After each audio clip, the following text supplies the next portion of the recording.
In the winter of 1893, on a slope above the town of Proctor, Vermont, a derrick crew stood next to a block of marble that had just been separated from the mountain. The block measured 18 feet long, 8 feet wide, and 6 feet thick. It weighed 117,000 pounds, nearly 59 tons, solid stone. The marble was white, almost pure white, with delicate gray veining that would make it worth a fortune once it reached a market. But between the quarry face and the finishing mill, 3 miles down the mountain, lay a problem that had killed men and bankrupted companies. The block sat on a bench carved into the slope at an elevation of 1,200 feet. The finishing shed was at 600 feet. The route between them was a dirt road that descended at grades reaching 18% in places, in grades steep enough that a man walking downhill had to lean backward to keep from stumbling forward. And somehow, this 59-ton block of stone had to move down that road without destroying itself, the equipment, or the men in the way. No engines, no trucks, just derricks, rail, cable, and horse teams working in conditions where one mistake meant disaster. This is the story of how America's marble industry moved stone so heavy it challenged every limit of 19th century engineering, blocks that could build monuments or crush men with equal ease. An industry built on precision and brute force in equal measure, and the workers who went into the mountains every day knowing the stone didn't care if they lived or died. Let's go back and understand why anyone would try to quarry marble on a mountainside in Vermont. Marble is metamorphic limestone, a stone that has been compressed and heated over millions of years until the calcium carbonate recrystallizes into tight, interlocking grains. The result is a rock that is dense, hard, and capable of taking a polish so fine it looks wet even when dry. But marble's real value is aesthetic. It's white, pure white in the best deposits, and it can be carved with precision that granite or sandstone can't match. For a nation building monuments, government buildings, banks, and mansions in the late 1800s, marble was the material of prestige. And the best marble in North America came from Vermont. The deposits near Rutland and Proctor were enormous, beds of stone hundreds of feet thick, extending deep into the mountains with a clarity and whiteness that rivaled the famous Carrara marble of Italy. The Vermont marble was also accessible. Not easy to reach, but accessible. The beds outcropped on mountainsides where you could see the white stone exposed in vertical faces, ready to be quarried. Compare that to most stone deposits, which are buried under soil and rock and require extensive stripping to reach, and the Vermont location looked almost generous. Almost. The quarries themselves were not mines. They were open pits, carved into the mountainside. The work began by stripping away the overburden, the soil, and broken rock covering the marble bed.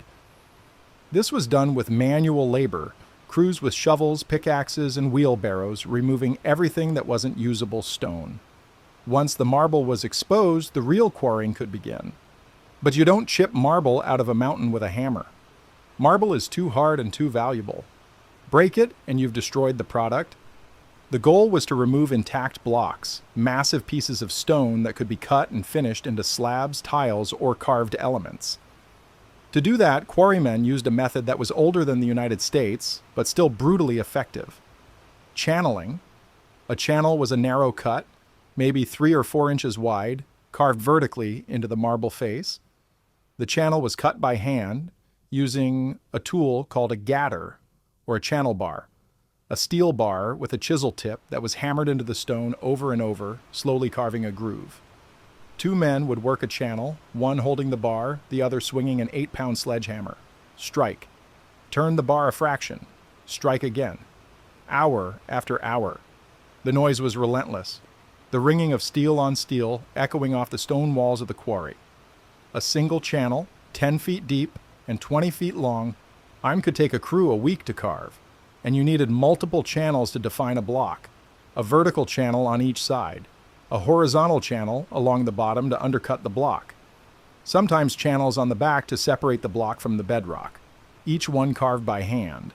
Once the channels were complete, the block was still attached to the mountain. The final separation was done with wedges and feathers, a technique borrowed from ancient stonemasons. Holes were drilled along the line where you wanted the stone to split. Into each hole, a pair of curved steel shims called feathers were inserted, and between them, a wedge.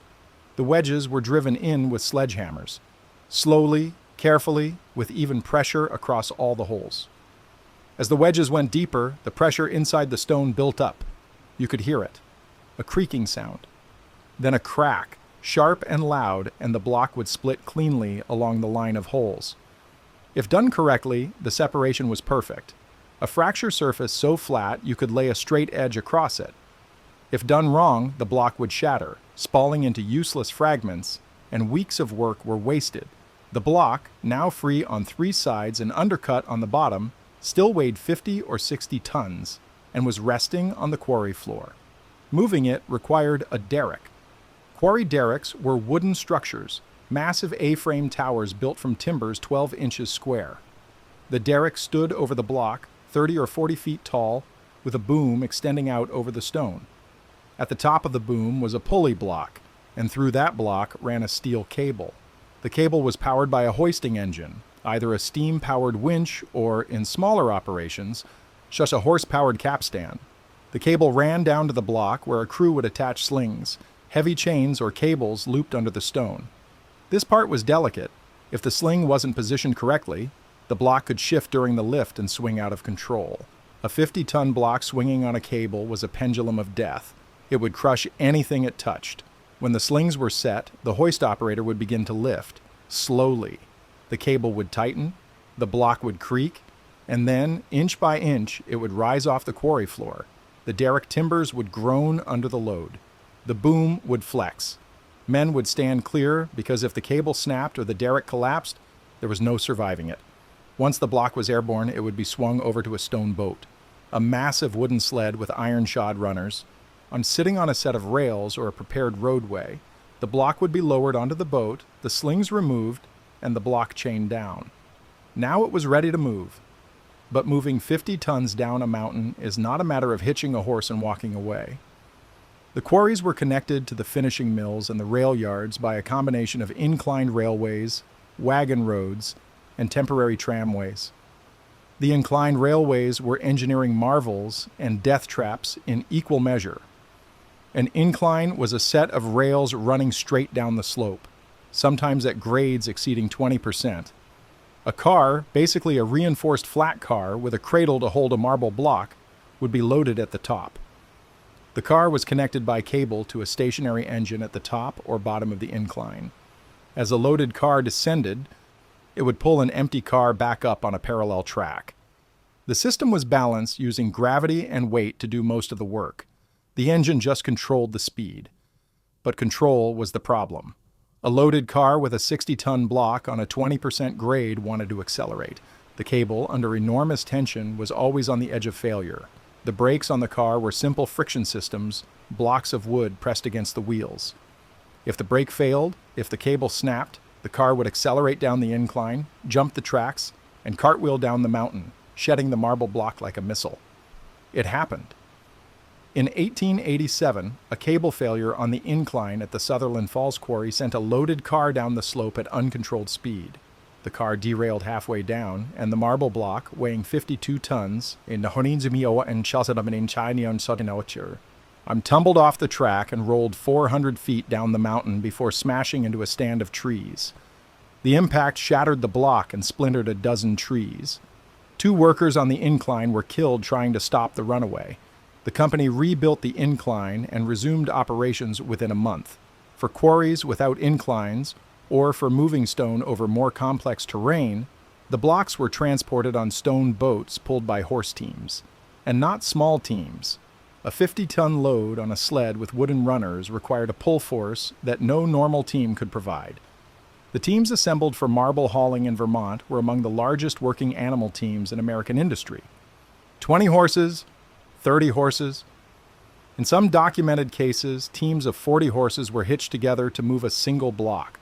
These were draft animals, Sapercherons and Belgians, each weighing over a ton. The horses were hitched in pairs side by side, extending in a line that could stretch 150 feet in front of the sled.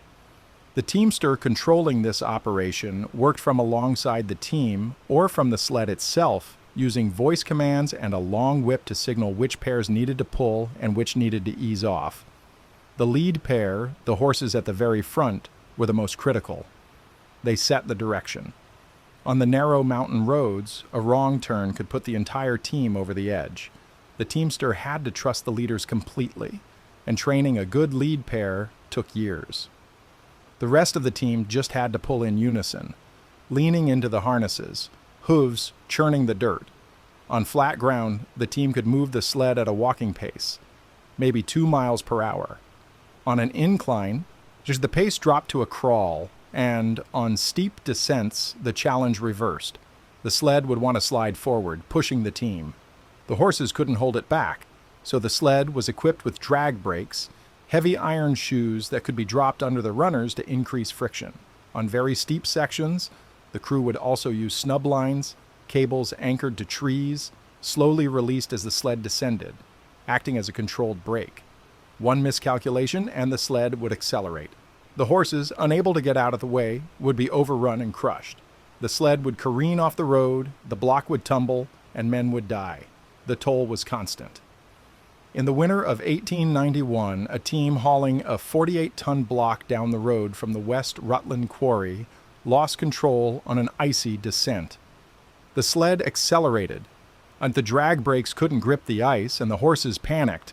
The team scattered, some breaking free of their harnesses, others trampled as the sled slid past. The sled went off the road, tipped, and the marble block rolled into a creek bed where it broke in half. 3 horses were killed, 1 teamster was injured. The company records listed the loss as $4,200 for the block, $600 for the horses, and $0 for the man, who recovered and went back to work. The roads themselves were built and maintained by the quarry companies. These were not public roads. They were private haul roads, graded and surfaced to handle the specific traffic of marble transport. In dry weather, the roads were watered to keep the dust down and the surface firm. In wet weather, crews would spread gravel or cinders to prevent the road from turning into a mud pit that could swallow a sled. The grades were kept as gentle as possible, but in mountain terrain, that often meant switchbacks, tight turns where the road reversed direction to gain or lose elevation gradually. Navigating a switchback with a 100-foot-long horse team and a 50-ton sled was a test of skill and patience. The lead horses would have to make the turn while the back of the team was still on the straight section. The sled, with its long wooden runners, had a wide turning radius. The teamster had to time the turn so that the sled followed the road and didn't cut the corner and go over the edge. At the bottom of the mountain, the marble blocks arrived at the finishing mills. These were industrial buildings, sometimes several stories tall, filled with machinery designed to cut, shape, and polish stone. The blocks were unloaded using overhead cranes or derricks and moved into the mill on rail carts. Inside, the blocks would be sawn into slabs using gang saws, large frames holding multiple saw blades that would cut through the marble in parallel passes. The saw blades were not toothed. Marble is too hard for steel teeth. Instead, the blades were flat strips of soft steel, and the cutting was done by an abrasive slurry, a mixture of water and sand or silicon carbide that was fed onto the stone as the blades reciprocated back and forth. The process was slow. Cutting a 6-foot-thick block into 2-inch slabs could take days. The saws ran continuously, the blades moving a few inches per stroke, the abrasive grinding through the stone with a sound like distant thunder. Once the slabs were cut, they were moved to the polishing shed. Polishing marble is a multi-step process. The slabs were ground flat using progressively finer abrasives, coarse grit to remove the saw marks, medium grit to smooth the surface, fine grit to begin bringing up the polish. The final polish was achieved using tin oxide or rouge, applied with felt pads on rotating machines. The result was a surface so smooth and reflective you could see your face in it. The polished slabs were then cut to final dimensions, edges shaped, and the marble was ready to ship, by rail to Boston, New York, Washington. Slabs of Vermont marble went into the floors of the Library of Congress, the walls of Grand Central Terminal, the columns of the Supreme Court building. This was not just building material. It was a symbol. Marble meant permanence. It meant wealth. It meant the Republic was here to stay. But the human cost of producing that marble was brutal. Quarry work was one of the most dangerous occupations in America. The stone didn't give warnings. A crack in a derrick timber could propagate silently until the moment the timber snapped. A cable under tension could part and whip back with enough force to cut a man in half. Blocks could shift during lifting, crushing riggers who were standing too close. Channeling crews inhaled stone dust for years, and the dust accumulated in their lungs, causing silicosis, a progressive, incurable disease that slowly suffocated them. By their 40s, many quarrymen couldn't walk up a flight of stairs without gasping for air. By their 50s, many were dead. The companies kept minimal records of injuries and deaths. There was no workers' compensation, no safety regulations. If you were hurt, you were done. If you died, the company might pay for the funeral, might not. One ledger from the Proctor Quarry, dated 1889, lists expenditures for the year. Under miscellaneous, there's an entry. Fatal accident, P. Donnelly, $75. That was the cost of burying a man who had been crushed when a derrick collapsed. His wages had been $2 a day. He left a widow and 3 children. The company gave them nothing beyond the burial cost. Yet men kept coming to the quarries because the pay was better than farming and more reliable than logging. A skilled quarryman could make $3 or $4 a day. A derrick operator made $5. These were wages that could support a family. Buy a house, save a little. The workers were immigrants mostly. Italians who had experience with marble from Carrara. Scots and Welsh who knew stone from the quarries back home. Irish laborers who took the heavy work, the channeling and the hauling. They lived in company housing, rough wooden barracks or small cottages clustered near the quarries. The towns, places like Proctor and West Rutland, were company towns. The quarry company owned the land, the houses, the store. You worked for the company, bought from the company, and if you were fired, you were evicted. There was no union, not in the 1890s. Attempts to organize were met with blacklisting. A man identified as a union agitator would find himself unemployed and unemployable.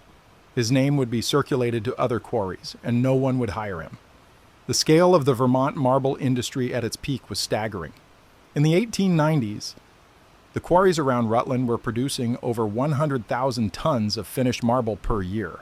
That's not raw stone extracted, that's finished, polished, shipped product. To produce that, the quarries had to extract and move several times that weight in raw blocks, because not all the stone was usable. Fractures, impurities, veining in the wrong place, all of these reduced the yield. A 60-ton block might produce only 30 tons of saleable slabs. The waste was left in piles near the quarries or used as fill for roads. The mountains were being carved away, one block at a time, leaving scars that are still visible today.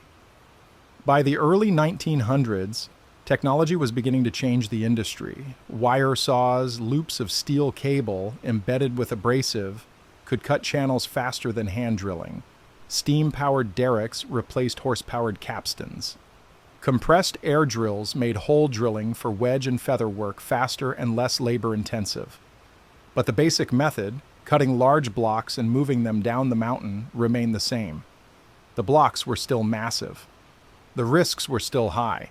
The men still died. The introduction of trucks in the 1920s changed transportation. A truck could haul a block faster and with less manpower than a horse team. The inclined railways were gradually abandoned, replaced by graded roads that trucks could navigate.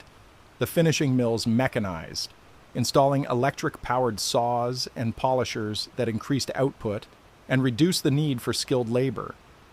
By the 1930s, the marble industry was more efficient, more productive, and employed fewer men than it had in 1890. The workers who remained were operating machines, not swinging sledgehammers. The skills that had defined quarry work, the ability to read stone, to set a charge, to control a horse team, were becoming obsolete, but the quarries kept producing. World War II created demand for building stone. The post-war building boom sustained it. Vermont marble went into countless buildings, monuments, and memorials. The scale was smaller than the peak years, but the industry survived. Some quarries are still operating today using modern methods. Diamond wire saws, hydraulic drills, excavators, and loaders. The blocks are still massive, but they're moved with machinery that would have seemed like science fiction to the men of 1890. What remains from that era are traces. Abandoned quarries filled with water, the white stone walls rising from emerald green pools. Old incline railways, the rails rusted and overgrown, disappearing into the forest. Derrick foundations, massive stone blocks with iron anchor bolts still embedded. Photographs in historical societies, showing men dwarfed by blocks of marble, horse teams stretching into the distance, derricks towering over the quarry floor. And the marble itself, the stone that was cut 130 years ago, is still in place. Walk through Washington, D.C., and you're walking on Vermont marble. The columns, the floors, the walls. The stone has outlasted the men who cut it, the horses that hauled it, the companies that sold it. Marble, geologically, lasts forever. It weathers, yes, but slowly. A century is nothing to stone. The men are gone. The last of the old-time quarrymen, the ones who worked with hand tools and horse teams, died decades ago. The knowledge went with them. How to read a marble bed and know where to cut. How to place a wedge so the stone splits clean. How to control a 30-horse team on a mountain road. These skills existed for a few generations and then vanished, made obsolete by technology and economic change. The industry adapted and survived. The craft did not. The environmental cost was localized but severe. The quarries carved into the mountains left permanent scars. The waste piles, some of them hundreds of feet high, altered drainage and buried streams. The quarry pits, when abandoned, filled with water and became hazards. But compared to the scale of destruction in other extractive industries, logging, coal mining, the marble quarries were relatively contained. The stone was valuable enough that there was an incentive to minimize waste. Every block that shattered was lost profit. The industry had a built-in motivation for care that didn't exist in industries where the resource was cheaper and more abundant. The legacy of the Vermont marble industry is written in stone and in the people who shaped it. The buildings stand as monuments, not to the industry, but to the material and the labor that produced it. The quarries, active and abandoned, are scars and history lessons. And the knowledge that it was possible, that men in the 1890s could move 50-ton blocks of stone down mountains using horses and cable and human ingenuity, is a reminder that scale and danger have always been part of building. We've made it safer, we've made it faster, but the challenge remains the same. How do you move something that weighs more than common sense says is movable? The men of the Vermont quarries answered that question every day. Not with theory, with rope, stone, and the understanding that the mountain didn't care if you succeeded or failed, it would still be there when you were gone. And the stone you cut, if you cut it right, would outlast everything.